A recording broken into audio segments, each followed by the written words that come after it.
Olá, pessoal. Bom dia, boa tarde, boa noite. Seja o horário que for, onde você estiver. Muito obrigado pela sua companhia. Muito obrigado por assistir a gente. Hoje nós vamos trabalhar o assunto hidrostática. Hidrostática é um assunto muito utilizado dentro da hidráulica, embora no nosso curso a gente utilize muito a hidrodinâmica. Então aqui em Jaboticabal a gente trabalha muito forte a parte de condutos forçados. A parte de hidrostática a gente não pega tão firme assim, porque a hidrostática teria uma relação direta, por exemplo, com barramentos, reservatórios, em que a água vai ficar estática. E nós aqui priorizamos, como é uma disciplina que subsidia os conceitos teóricos e práticos para a irrigação, a gente acaba utilizando mais os conceitos de hidrodinâmica. Mas a gente não poderia deixar de falar em hidrostática. Tenho certeza que todos vocês já viram em algum momento esses conceitos, e nós iremos relembrar as principais leis da hidrostática que nós utilizamos aqui no nosso curso. Existem outras que são necessárias e passíveis de estudo à medida em que você vai aplicar esses conceitos na sua vida profissional e nas obras hidráulicas em que for desenvolver. Bom, dentro da hidrostática, é importante que a gente tenha formado um conceito de pressão, né, que é provocada por uma coluna de fluido. Então, o que é uma pressão? O que acontece quando uma coluna de fluido está sobre uma área? Eu tenho a pressão, uma força sobre uma área, né, isso é de conhecimento de vocês. A força nada mais é do que o peso, e o peso a gente já falou sobre ele, né? Lá na nossa primeira aula a gente falou sobre peso, fizemos uma brincadeira com peso e massa, né? Então o peso nada mais é do que o peso específico de um volume, né? O peso específico, desculpa, de um fluido, vezes o volume desse fluido. Então o peso específico é em função do fluido que eu tenho, e o volume é a área que esse fluido ocupa vezes a altura que esse fluido tem. Então a área da base vezes a altura que essa coluna tem. Então, se a pressão é força sobre área, eu posso colocar aqui em cima, já que força é o próprio peso, então eu coloco aqui, ó, peso específico vezes o volume, ó, o volume aqui. Então, eu corto esse A com esse A, eu tenho que a pressão, ela é em função do peso específico de um fluido e da altura de coluna desse fluido. Então, olha que interessante. Eu quero saber qual a pressão que essa coluna exerce, basta para isso eu saber qual o peso específico que o fluido tem e qual é a altura que esse fluido tem. Compreenderam? Vou repetir, olha que legal isso aqui. A pressão exercida na base, por exemplo, de uma caixa d'água, de um reservatório, corresponde à altura da coluna de fluido. Olha que interessante. Vamos discutir mais isso daí, tá? Bom, aqui, por exemplo, ó, a pressão nas linhas marcadas nessa figura será a mesma se elas estiverem no mesmo plano horizontal. Então, a pressão aqui é igual aqui, que é igual aqui, que é igual aqui. A pressão aqui é igual aqui, que é igual aqui, que é igual aqui. Essa figura, pessoal, eu peguei de algum material que eu tinha aqui. Então, se o autor, por um acaso, um dia assistir a nossa aula, peço que me avise que eu referencio a fonte aí. Realmente não encontrei de quem é essa fonte, tá bom? Não é minha, mas é uma figura muito legal, muito bacana, e mostra pra gente que independe aqui, né, de como tiver, se o plano horizontal for o mesmo, que vai interessar, e o fluido é o mesmo, né, a gente vê o azulzinho aí, o que vai interessar é a altura da coluna. Se a altura da coluna de fluido for a mesma, a gente já viu que a pressão é a mesma, se a altura e o fluido for o mesmo. Bom, aqui nós temos uma tabela de equivalência de unidades de pressão e potência. E aqui a gente começa a ter que pensar em algumas relações. E decorar, pessoal, não tem jeito, tá? Aqui a gente vai ter que decorar algumas coisas. Quando a gente estudou unidades, né, falou rapidamente lá sobre unidades, eu falei para vocês, olha, hoje a gente tem aplicativos que fazem essas conversões, né, que fazem essas equivalências, e tem mesmo. Se vocês pegarem aí tanto para Android como para iOS, vocês vão encontrar vários aplicativos nas lojas de de apps, vocês vão encontrar muitos aplicativos que fazem isso. Mas é importante que a gente tenha alguns desses valores na cabeça, né? Por exemplo, que é uma atmosfera, quanto equivale isso em MCA, quanto equivale isso em quilograma-força por centímetro quadrado, quanto que é em PSI, né? Bar. Então isso, a gente tem que acabar guardando isso aqui.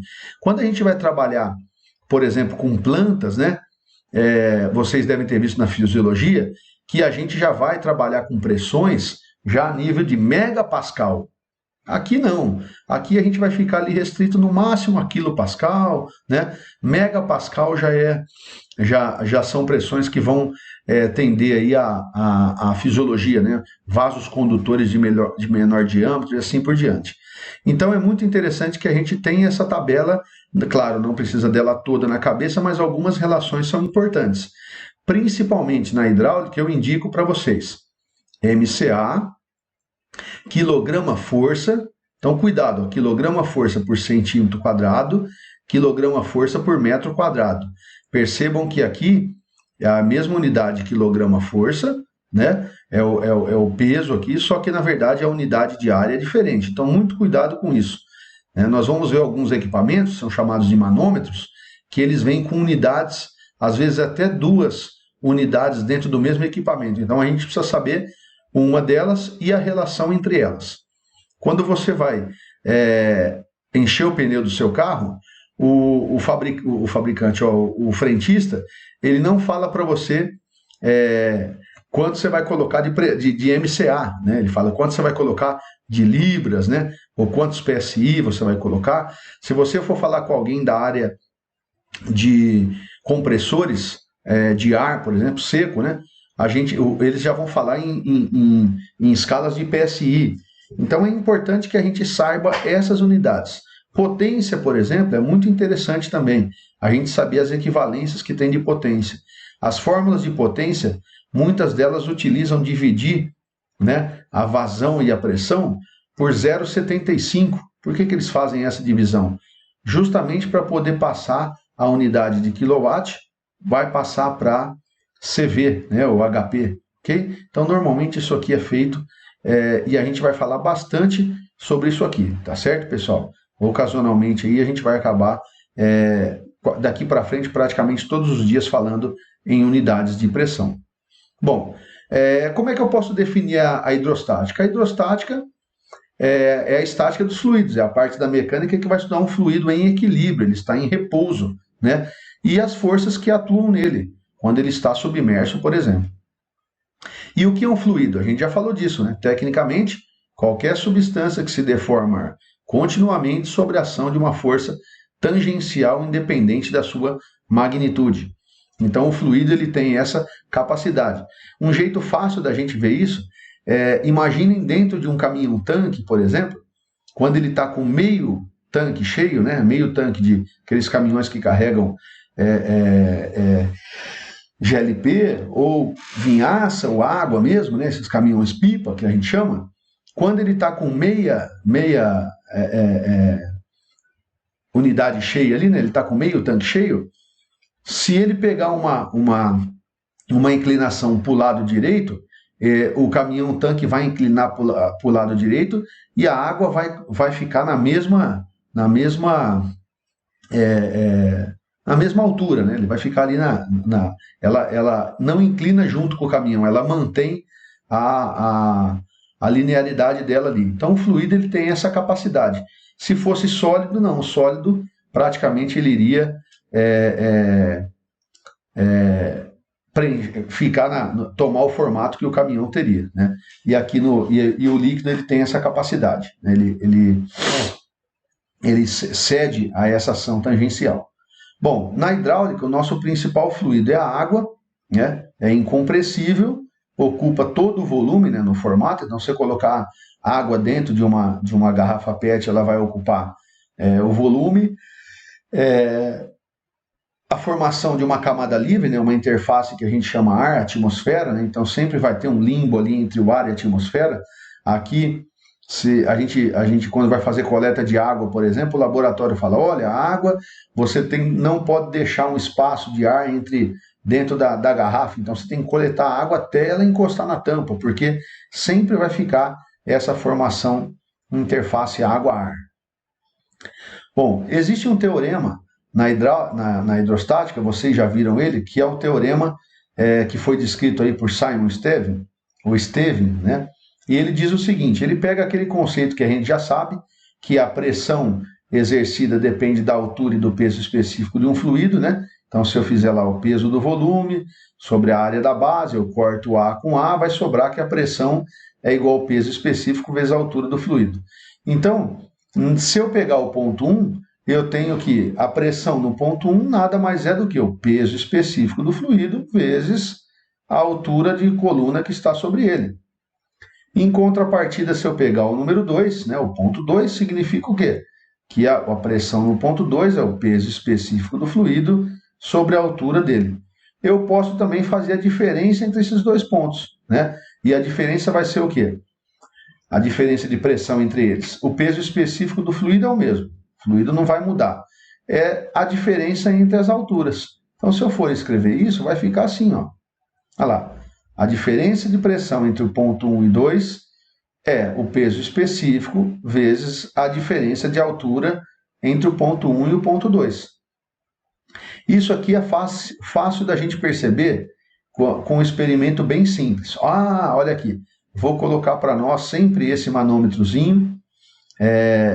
Esse manômetro ele é 3D, a gente consegue movimentar ele. O problema é que no programa que eu uso para gravar as aulas, a gente não consegue fazer essa movimentação devido ao modo de exibição das aulas, tá? Então vamos lembrar, unidades usuais de pressão, né? Pascal, quilograma-força por centímetro cúbico, ou centímetro quadrado, quilograma-força por metro quadrado e MCA, tá? Lembrando que Pascal é Newton por metro quadrado, né? Olha as unidades como é que estão escritas, ó, todas em letra minúscula. Então eu vou sempre colocar esses quadrinhos para a gente ir relembrando e ir guardando as unidades à medida em que a gente avança, né? Vamos utilizando um método aí de repetição para que a gente grave isso na cabeça. Bom, então, pessoal, se eu pegar o teorema de Stevin, eu posso dizer o seguinte, que esses três recipientes, eles têm a mesma pressão na base. Por quê? Desde que o fundo seja igual, a altura do fluido é quem comanda a pressão. Então, olha que interessante. Qual recipiente tem mais pressão no fundo? Todos eles têm a mesma pressão. Por quê? Porque pressão é peso específico vezes altura. Então, olha que legal isso aqui. Eu posso concluir que a pressão exercida numa coluna de fluido quando ele está parado, né, hidrostaticamente, independe da área envolvida, sendo em função somente da altura, né, ele independe do formato do recipiente. Ele depende da altura de coluna de fluido. Beleza? Desde que a área de fundo seja a mesma. Maravilha! Bom, aqui a gente consegue ver facilmente a aplicação do princípio de Stevin, né? Se nós pegarmos uma garrafa PET e a gente fizer um furo mais alto e um furo mais baixo, ponto 1 e ponto 2, a gente vai perceber que no ponto 1 a água desce com menos pressão e no ponto 2 a água desce com mais pressão. Por quê? Porque o peso específico é o mesmo e a altura de coluna de fluido que está sobre esse ponto é esse pedacinho. A altura de coluna de fluido que está sobre esse ponto é esse pedaço todo aqui, ó.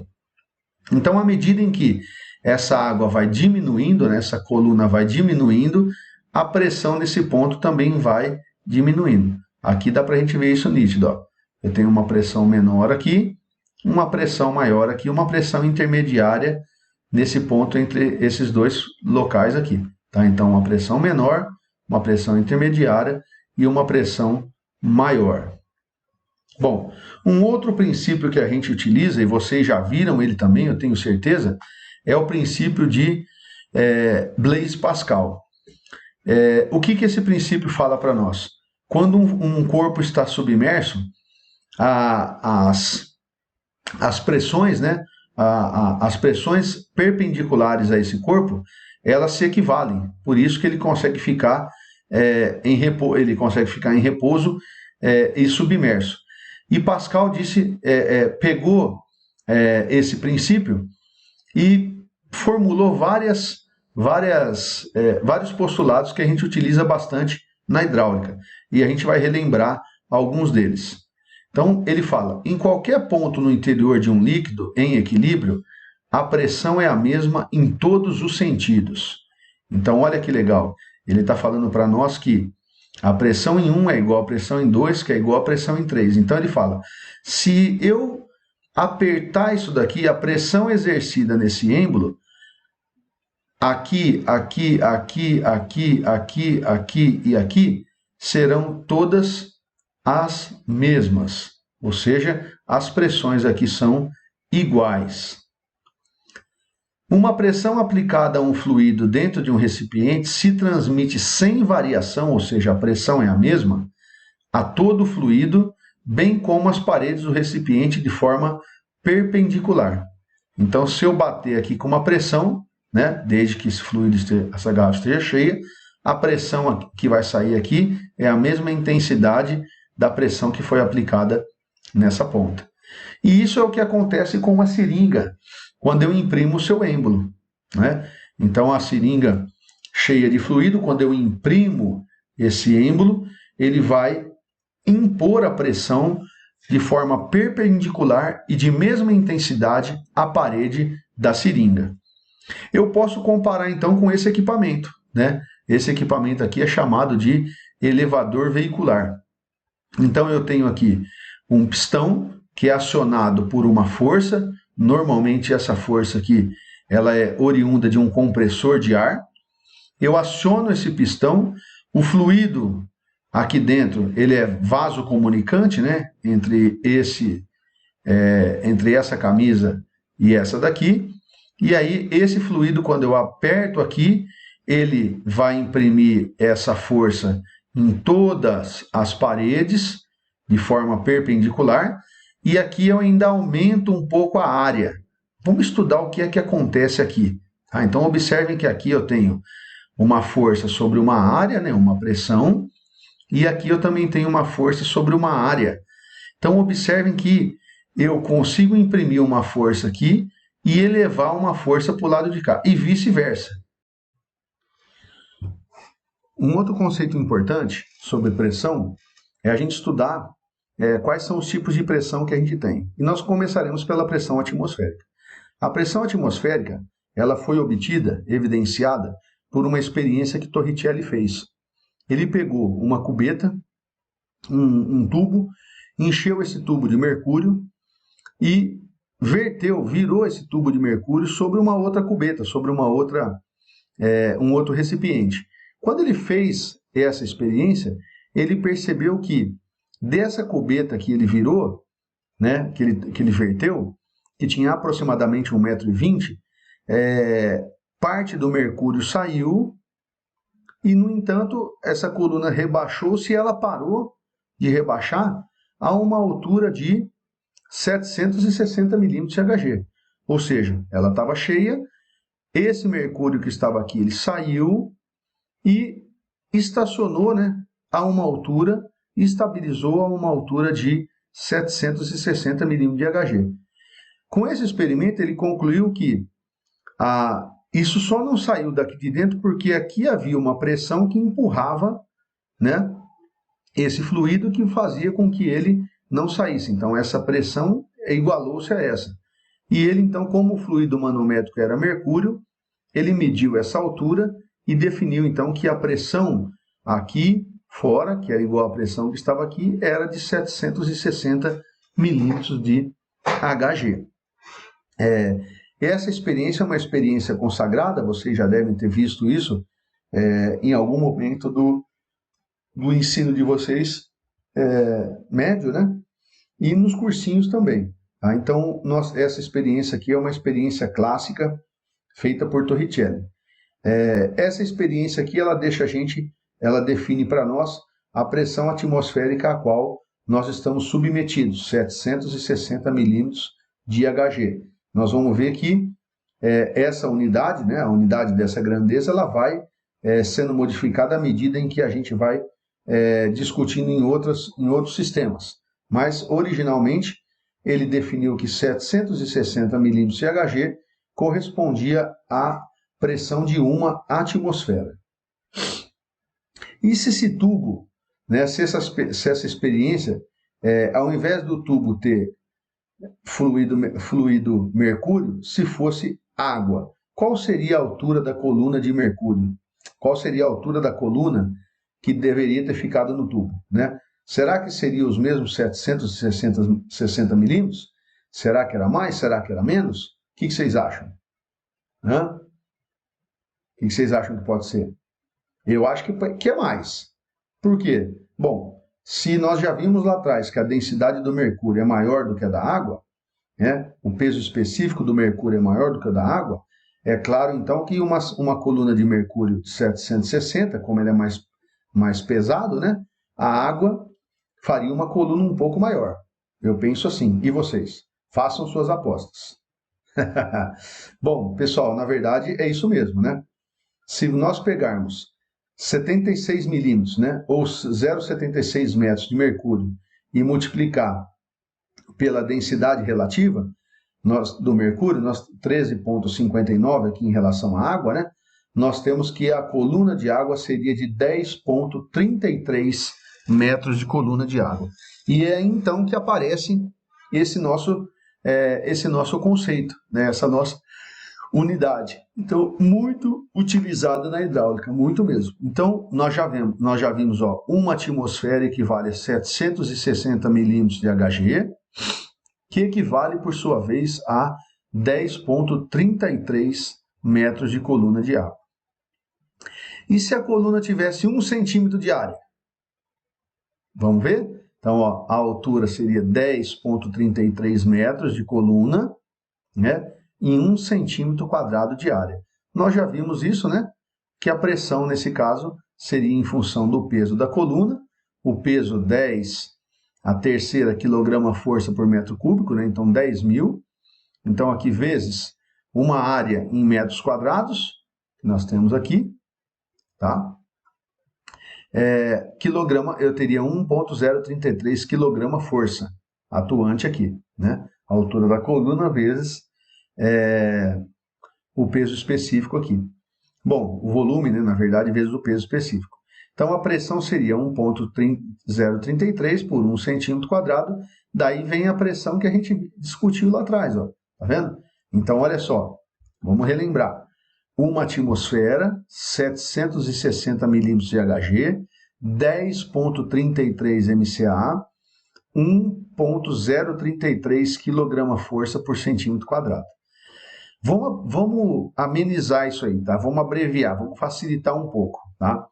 Ao invés de 10,33 MCA, normalmente nos problemas de irrigação, a gente trabalha com 10 metros de coluna de água. E aí facilita a vida, porque eu consigo fazer, olha que relação bacana.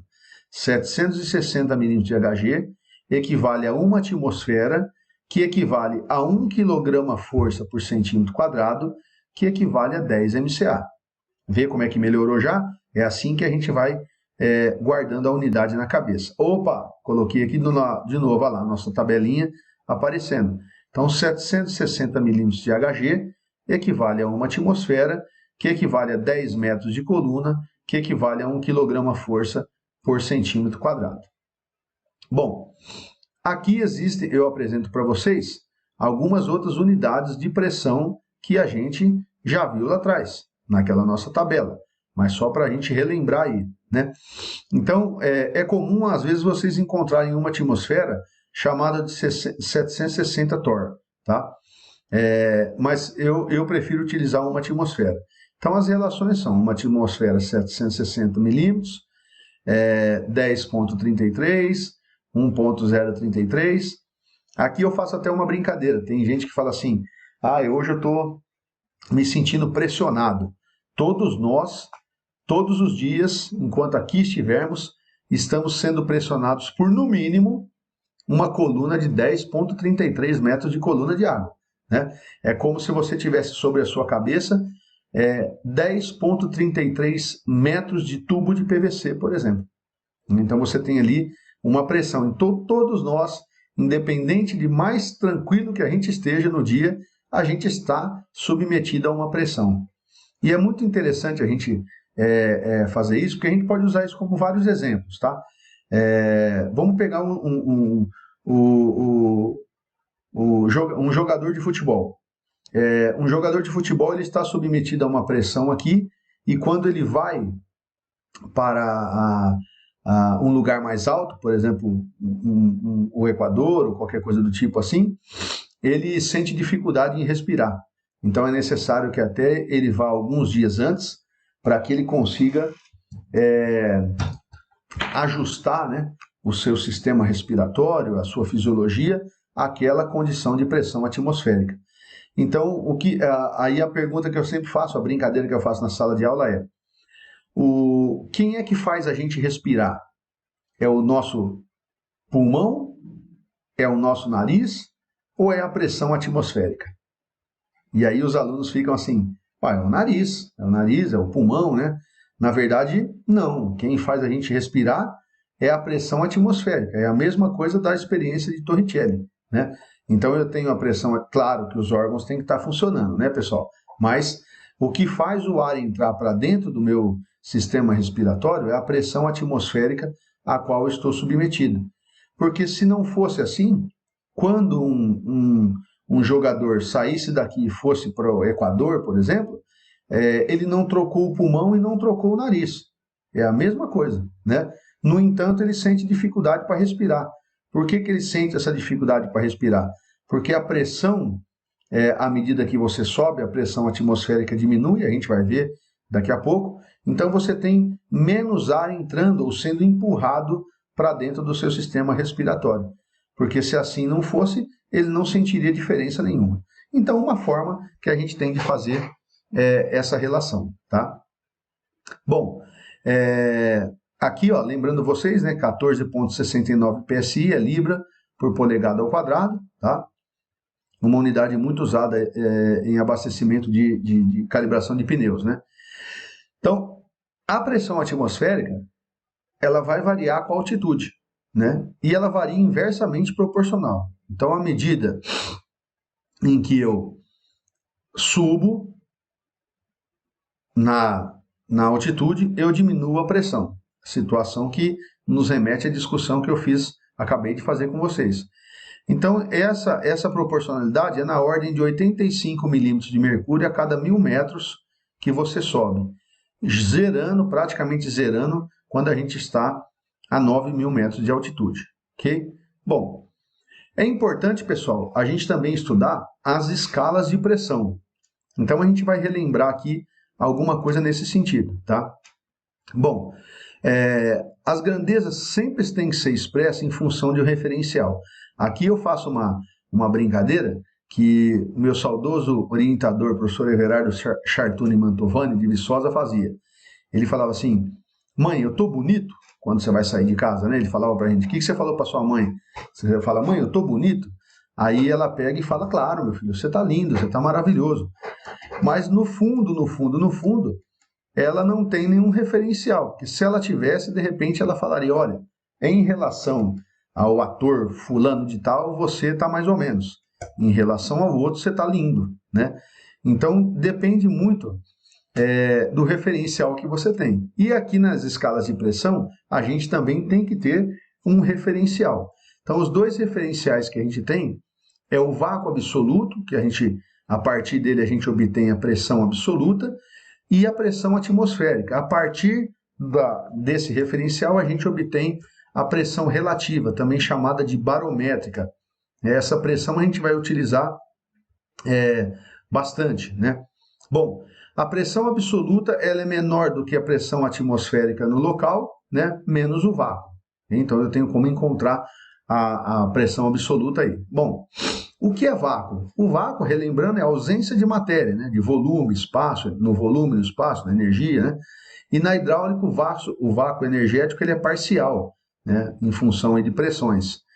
O máximo alcançado em laboratório é dessa dimensão aí, mas a gente aqui nós vamos utilizar ele, nós nunca vamos conseguir obter vácuo absoluto, né? Sempre o nosso vácuo aqui na hidráulica, como em qualquer outra área, vai ser o vácuo parcial. Bom, então eu tenho aqui uma escala de pressão relativa, né, também chamada de pressão manométrica, onde o referencial é a pressão atmosférica local. Tá? Então, eu tenho aqui um referencial onde a pressão atmosférica é local, tá? Então, essa é a minha referência. Eu posso ter uma pressão positiva, manométrica positiva, e eu posso ter uma pressão manométrica negativa. Então, essa pressão aqui é uma pressão que a gente trabalha de forma direta nos sistemas hidráulicos pressurizados, tubulações pressurizadas. Bom, a gente tem a pressão absoluta, então uma é a pressão relativa, manométrica, na outra é a pressão absoluta. A pressão absoluta, o próprio referencial é o vácuo, né? E a pressão atmosférica local é a barométrica, ou seja, 760 milímetros de Hg. Então nós temos aqui, se ele é nulo, né? Se o vácuo absoluto é o referencial, então nós temos, nesse caso, a pressão nula. E a pressão absoluta, então, seria somente a pressão positiva, né? Não existe nada abaixo do vácuo. Então, seria a pressão positiva. Essa pressão absoluta, muitas vezes a gente não utiliza ela, não leva ela em consideração nos nossos cálculos de pressão em fluidos. A gente trabalha diretamente com a relativa, que é a pressão manométrica, né? Então, aqui para vocês terem uma ideia da relação, né? A pressão absoluta no nível da água é 1 atmosfera, em tubulações de sucção ela é positiva e menor do que 1 atmosfera, e o vácuo absoluto aí 0 atmosfera. A pressão relativa é 0 atmosfera no nível da água, então por isso que aqui, falei para vocês que a gente em problemas de hidráulica, né, de irrigação principalmente, a gente não mede não leva em conta essa pressão absoluta, a gente usa somente a pressão relativa. Em tubulações de sucção, ela é negativa, né? E no vácuo absoluto, aí, em relação ao vácuo absoluto, ela é menor do que 1 atmosfera, ok? Bom, em resumo, a gente tem esse diagrama. Eu tenho aqui 0 absoluto como um referencial do vácuo absoluto, né? A partir do qual eu obtenho a pressão absoluta. Eu tenho aqui um referencial que é a minha pressão atmosférica local, né, onde eu posso obter pressão manométrica positiva e pressão manométrica negativa, né? A diferença entre esse ponto e esse é a própria leitura barométrica, né? E a pressão atmosférica normal aqui, que está em torno de 760 milímetros. Então é interessante para nós aqui o que, pessoal? Esse tipo de pressão, pressão manométrica positiva e a pressão manométrica negativa. Então, é esse tipo de pressão aqui que a gente vai trabalhar medindo com os equipamentos que vêm na sequência. Na medição da pressão relativa, nós utilizamos os manômetros. Então, manômetro é utilizado para a medição de pressão. Vacuômetro, utilizado para medição de vácuo, ok? Não vamos confundir isso. Bom, na agricultura, a gente utiliza muito manômetro. Então, se eu quero saber qual é a pressão que existe numa barra de pulverizador, eu preciso ter um manômetro, ele que me indica se a pressão está adequada, se a pressão está ajustada. Numa tubulação de irrigação, por exemplo, se eu tenho que colocar determinada pressão para que um sistema funcione, nós vamos ver isso, tá? Eu preciso, então, aferir se essa pressão é a pressão que eu estou trabalhando, chamada de pressão de trabalho, se é a pressão requerida pelo equipamento. Todo equipamento de irrigação, seja ele de qualquer sistema, ele vai exigir uma pressão para que ele funcione. E essa pressão, depois vocês vão ver, que é um somatório de várias outras pressões necessárias, incluindo as perdas de carga. Então, no final, nós vamos amarrar isso aí nesse conhecimento. Bom, vamos falar um pouco sobre os equipamentos que a gente pode utilizar para medir as pressões. Então, a gente tem os manômetros, né, que são chamados de Bourdon, vocês vão ver uma imagem, e nós temos os manômetros que são chamados de coluna líquida, né, também conhecido como piezômetros. Então, a gente tem piezômetro simples, ou manômetro aberto, né, tubo em U, manômetro diferencial, manômetro de tubo inclinado, e por aí vai. Então, inicialmente, a gente vai ver aqui o manômetro metálico ou de Bourdon. Esse manômetro aqui, ele é um manômetro que talvez todos vocês já tenham visto aí, e ele é muito utilizado, e a simplicidade de leitura dele, a facilidade de instalação dele, ela é muito direta, né? O que tem que tomar cuidado nesse manômetro, primeiro é a instalação, o ponto de instalação. Nós temos que instalar um manômetro para saber a pressão no ponto em que a gente conhece, né, a pressão que deveria estar ali reinante. Então eu não posso, não justifica eu instalar um manômetro e deixá-lo fixo na rede se eu não tenho necessidade de saber a pressão naquele ponto.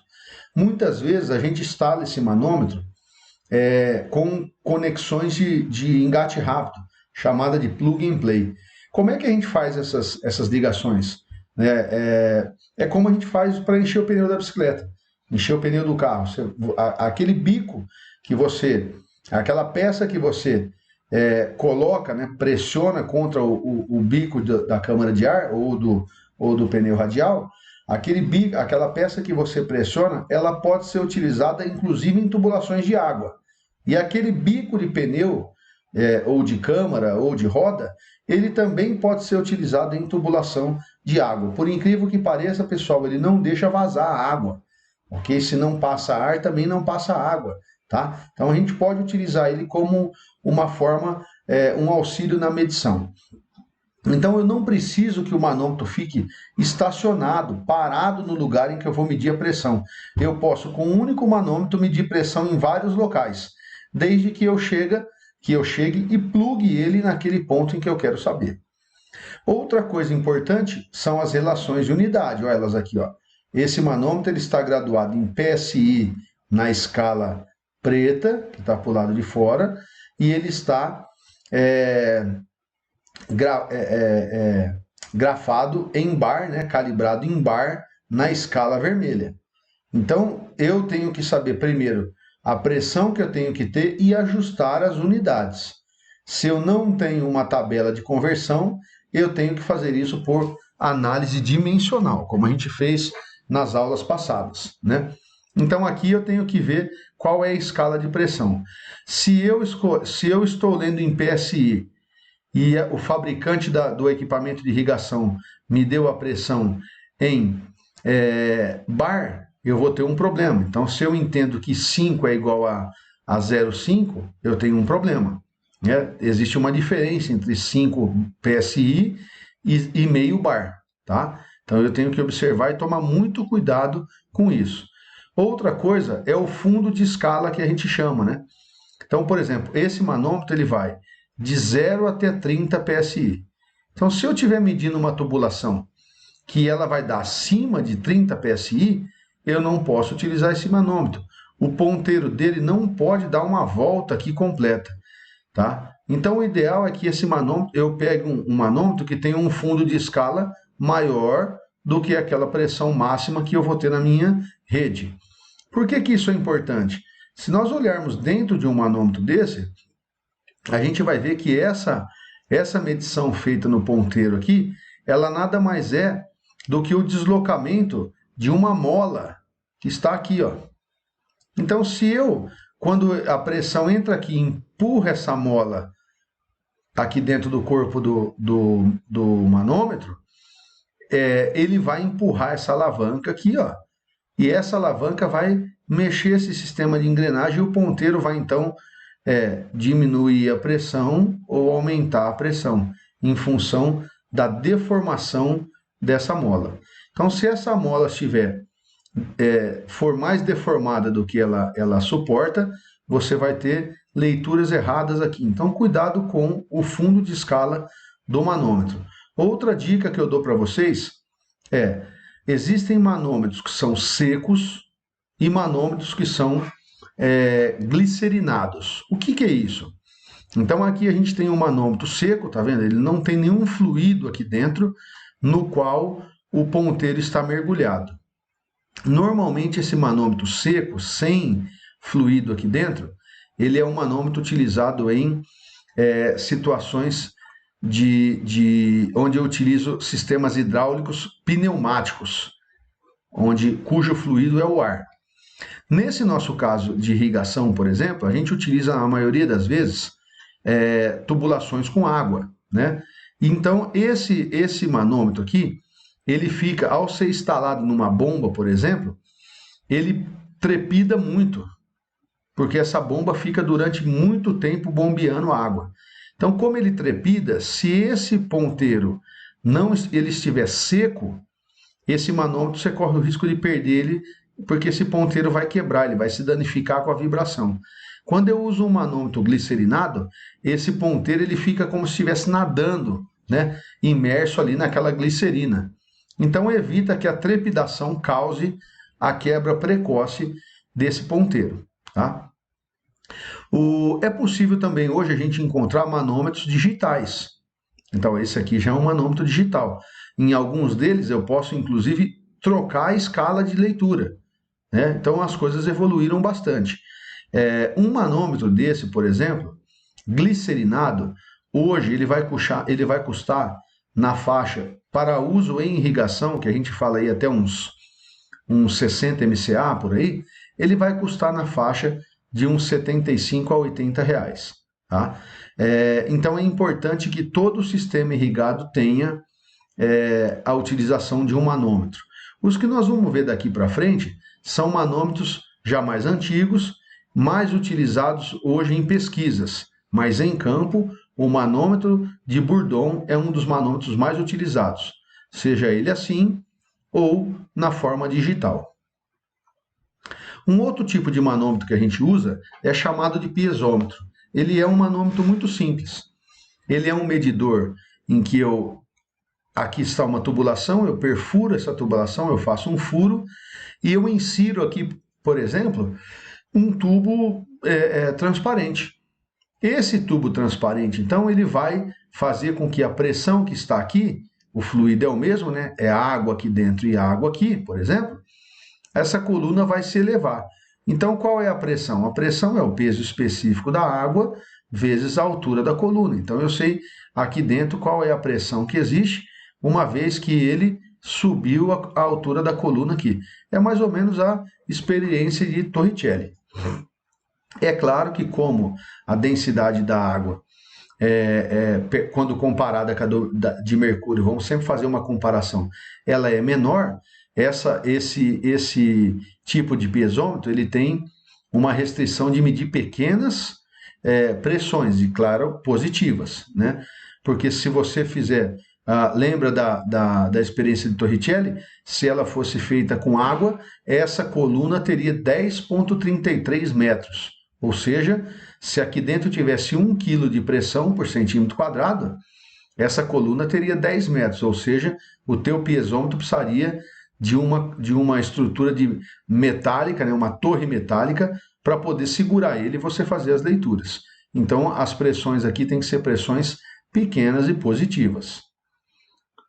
Um outro tipo de manômetro que tem é chamado de manômetro em U, que aí ele mede tanto pressões positivas quanto pressões negativas.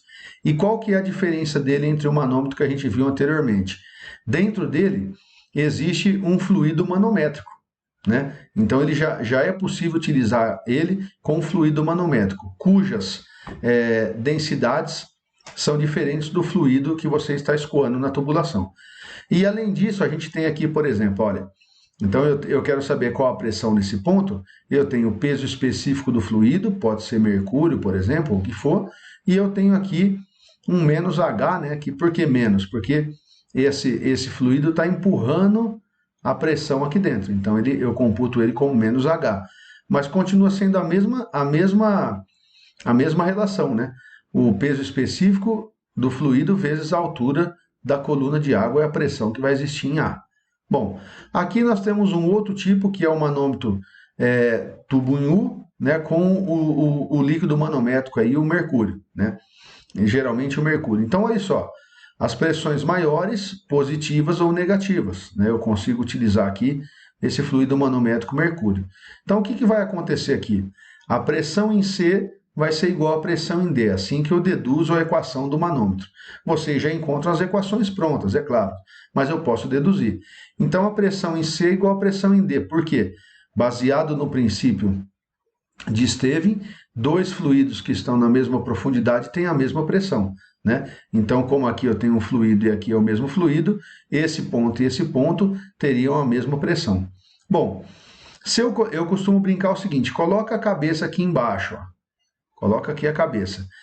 O que é que está pesando sobre a sua cabeça? Então, no ponto C, né, está pesando quem? A pressão no ponto A, mais o peso específico desse fluido transparente aqui, ó, vezes a altura H. Então, eu vou colocar lá, ó, pressão em A, mais o peso específico do fluido, mais a altura. Okay? Se eu botar a minha cabeça em D, o que é que está pesando aqui?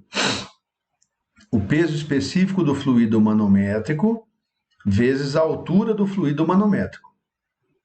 Ó, ok? Se eu fizer isso aqui, eu estou medindo a pressão relativa. Se eu quiser pressão absoluta, eu preciso computar ainda a pressão atmosférica que está chegando aqui, tá? Então depende daquilo que o exercício, por exemplo, estiver me pedindo. Olha, defina qual é a pressão absoluta, né, considerando com a pressão absoluta. Eu tenho que levar em consideração a pressão atmosférica. Se for pressão relativa ou manométrica, eu desprezo a pressão atmosférica nesse ponto. Então eu teria aqui, ó, que a pressão em A nada mais é do que o peso específico do fluido, joguei esse aqui para lá, né?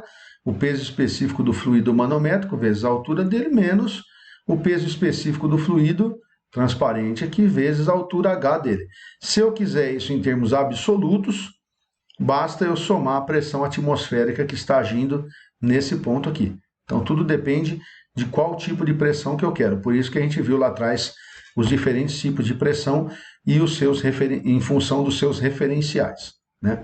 Bom, existe um outro manômetro que é chamado de diferencial, tem o mesmo princípio de pensamento, né? A pressão em C é igual à pressão em D, então eu coloco a minha cabeça aqui embaixo e vejo o que é que tem em cima dela. Então eu tenho a pressão em A mais o peso específico desse fluido vezes essa altura, mais o peso específico desse fluido vezes essa altura. Então eu vou lá e faço a conta, ó. Pressão em A mais o peso específico do fluido 1, né, a altura de 1, peso específico do fluido 2, a altura de 2. Aqui já veio direto, mas dá para explicar no mesmo sentido. Coloco a minha cabeça em D. O que é que tem de peso aqui? Existe a pressão no ponto E, tá aqui, ó, porque eu quero saber a diferença entre esses dois pontos, né? A pressão no ponto E mais o peso específico do fluido que está escoando aqui e a altura desse fluido, dessa coluna. Então, se eu fizer isso, eu posso pegar a pressão em A menos a pressão em E, lembrando que ele é um manômetro diferencial, é utilizado para medir diferença de pressão entre pontos. Eu faço a pressão em E menos a pressão em A menos a pressão em E, eu tenho o fluido manométrico aqui é 1 e aqui também é 1, então eu posso pôr ele em evidência, né? A altura H3 está aqui, menos a altura H1, é esse pedaço menos esse pedacinho aqui, né? Menos o fluido manométrico H2, Epsilon 2 e H2. Então, se eu fizer isso aqui, eu encontro qual a diferença de pressão entre esses dois pontos. Esses manômetros, eles são muito utilizados em pesquisa, né, e aferição quando as pressões são muito pequenas. Na agricultura, eu lembro, ninguém vai colocar um manômetro de mercúrio dentro de uma casa de bomba. Até porque se esse mercúrio, geralmente essa tubulação ela é de vidro, né? Esses manômetros eles são de vidro ou borracha. Se ocorre um extravasamento, por exemplo, de mercúrio, eu tenho um contaminante muito forte que pode causar danos ao meio ambiente e à saúde dos trabalhadores que operam naquele sistema de pressurização. Bom, existe um equipamento que eu gosto muito de brincar com as pessoas, né? E quando a gente vai falar de pressão, muitos produtores falam assim, mas eu não vejo muita utilidade em medir a pressão, porque eu só de olhar ali na tubulação já tenho ideia de quanto está de pressão, né? E aí eu faço uma brincadeira, eu falo, quando você está com qualquer problema de saúde, qualquer mal-estar, você vai numa farmácia, você vai em algum lugar e ali a sua pressão é aferida, né? E ela é aferida com esse equipamento. E eu gosto de fazer uma brincadeira com as enfermeiras quando eu vou nos locais e elas usam esse equipamento. Hoje ele já foi até substituído por um mais moderno que é de pulso, né, é digital e tudo.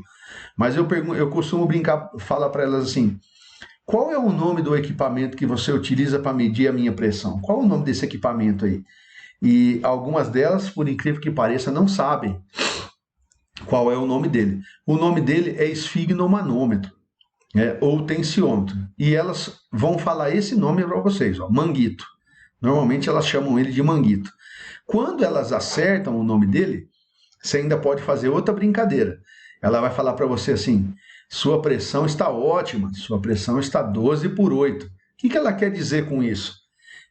Para mim, na hidráulica, já falei para vocês, um número sem unidade ele não serve para muita coisa, né?